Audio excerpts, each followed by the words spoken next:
السلام عليكم ورحمة الله وبركاته. الشباب كفون ردفتوت خينيا ردفتوت فيسبوك بيجي خينيا ردفتوت يوتيوب جانني خينيا الرواية عجائبة سني كبني دياني والنسنس مال الرهد دياتها حالا يرورت أكما واندي ما جروا أكما سنس كوبا قبضنيتي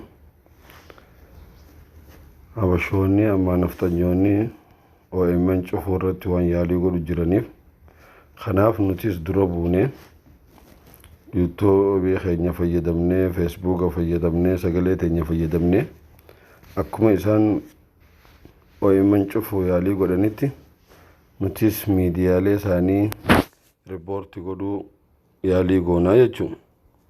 Fakkeenyaaf ammoo miidiyaa nafxanyaa tokko hodduu dhimma OMN kana hordofee akka cufamu Facebookitti galmeessu jiru nutis galbeessinee Facebook isaanii sanuu galmeessuu hojjechuu dandeenya jechuudha. Tanaaf nu caqasaa isin jenna jalqaba Facebook keessan bantanii akka itti bantan kanatti kunoo itti aansitanii bakka ittiin gubbaa tana tuqaaftan bakka maqaa fa'aa itti kataban سنبودا وانين كتبت جروف اسني كتبتنو ريوت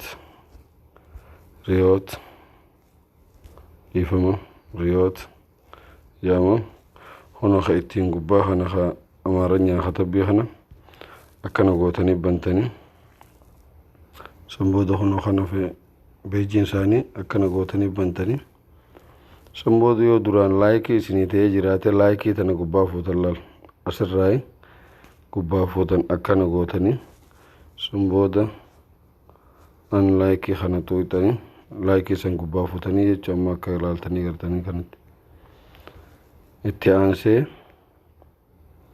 daruurii miti yaani namni afaan ingiliffaa beekuun barbaachisaa miti anuma hordoftanii akkaan ani godhu kana goonaan cufuu ni dandeessanii jechuudha. Amma kun olaal bakka tuqaa sadeen kana cuqaaftanii san booda akkana isinii ba'a. San booda kuna fine report bakka jettu kana tuqxanii san booda ogguu akkana tuqxan akkana isinii ba'a. Waan adda addaa isinii as ba'a. Maal akka namichi kun hojjetee jechuu isin gaafata.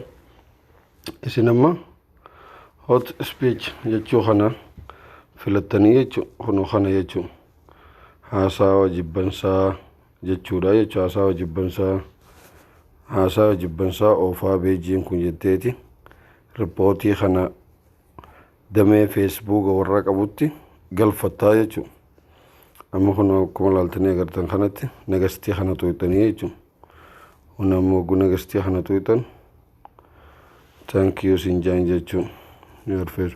Yaani fudhatanii jiranii yaada kee kana fudhatanii jiranii jechuudha.